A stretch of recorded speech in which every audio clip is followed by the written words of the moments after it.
Scar King is just the quintessential evil dictator. The Scar King has this great weapon, this bone whip. In the same way that humans have weapons of mass destruction, the Scar King's got his version of that. Scar King is a dark counterpart to Kong. He's everything that Kong's not.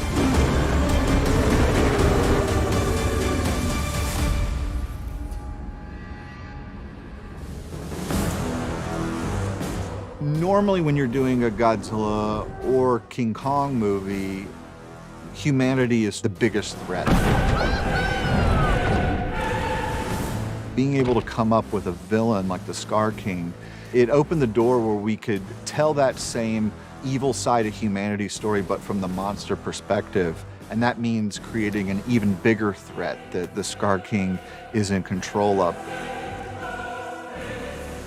He's taken over this tribe of apes in Hollow Earth, and he's running the show down there, and he's doing it in the most self-serving way possible. If you look in his throne room scene, you can kind of see that he even has like a little harem. There's little apes that are clearly little Scar King apes. As far as the Scar King knows, Hollow Earth is the entire universe. He doesn't necessarily know that the surface world is up there until he goes through that portal and sees our world for the first time. And when he does, you can see that hunger in his eyes.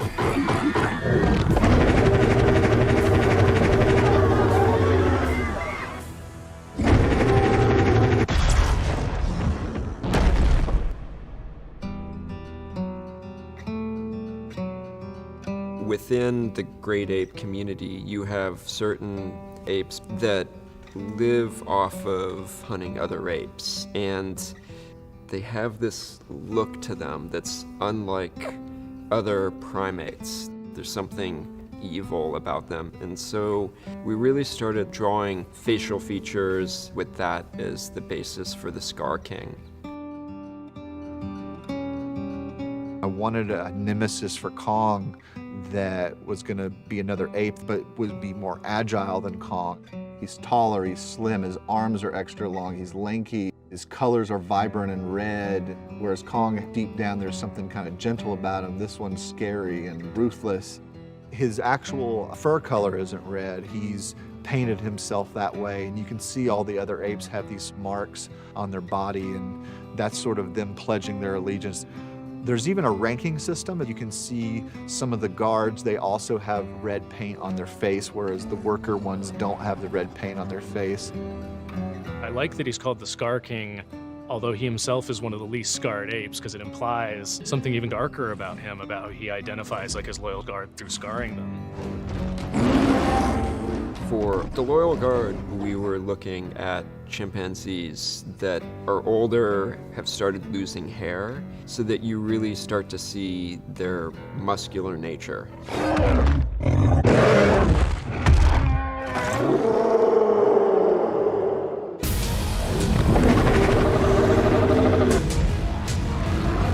For the Scar King, we want to give him this attitude as like he thinks he's the best in the world. He doesn't care about anybody, he doesn't respect anybody.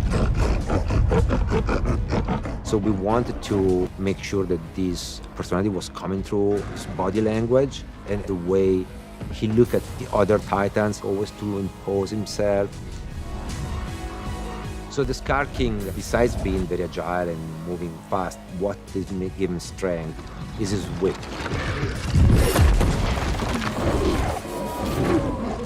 One of the things I was most proud of in GBK was coming up with the axe for Kong. And so coming into this film, I instantly knew I wanted Scar King to have some sort of whip type thing, and he's taken some sort of spinal cord off a creature and he's turned it into a whip. But this weapon is powerful because there is a crystal embedded in the whip. Scar King has learned how to keep Shimo under his control. He uses a crystal that causes Shimo great pain, and he uses that pain to control and manipulate Shimo.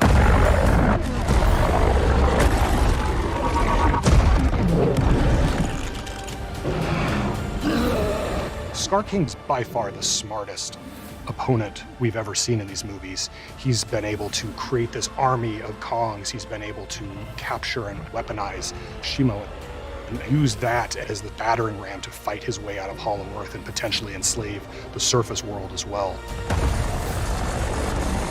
It's going to take all the hero monsters in the world to band together to be able to stop them.